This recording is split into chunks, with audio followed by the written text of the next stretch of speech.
President Trump talked about Tina Peters today for the first time since the president issued a so-called pardon trying to get her out of state prison in Colorado last Thursday. It's a purely symbolic move. The president doesn't have power to pardon people on state charges. In fact, today, President Trump did not even mention his supposed pardon of Tina Peters. He just ranted about Colorado's governor refusing to pardon her. And the president made a series of false claims in the process. Poorly run state of Colorado with a governor who's incompetent, and frankly with a governor that won't allow our wonderful Tina to come out of a jail, in a high-intensity jail, because she caught people cheating on an election and they said she was cheating. She wasn't cheating. She went over, she looked at one of the election scams going on, and because she did that, they put her in jail for 9 years. It's going to take a minute to unpack those false claims, but I feel like this is important. So maybe we can just kind of like baseline set again about what's happening right now with Tina Peters.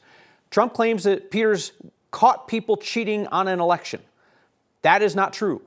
Tina Peters did not uncover evidence of election fraud or an election scam. Her criminal plot to breach election systems was an attempt to find evidence of Trump's claims, but it failed to produce that evidence. Trump said there that Tina Peters was accused of election cheating because she uncovered cheating. That also is false. Peters was accused of breaking a variety of other state laws tied to that election system breach, where she gave an employee's security badge to one of her fellow conspiracy theorists and allowed that person access to voting equipment. Trump also falsely claimed today that Colorado's Democratic governor is the one who put Tina Peters in jail. Not true. Peters was charged by a Republican prosecutor, convicted by a jury in Deep Red Mesa County, convicted on 4 felonies, attempting to influence a public servant and conspiracy to commit criminal impersonation. That plus a couple misdemeanors. Peters has never been accused of election cheating herself, as Trump claims, although Peters was accused of election incompetence when she was the county clerk.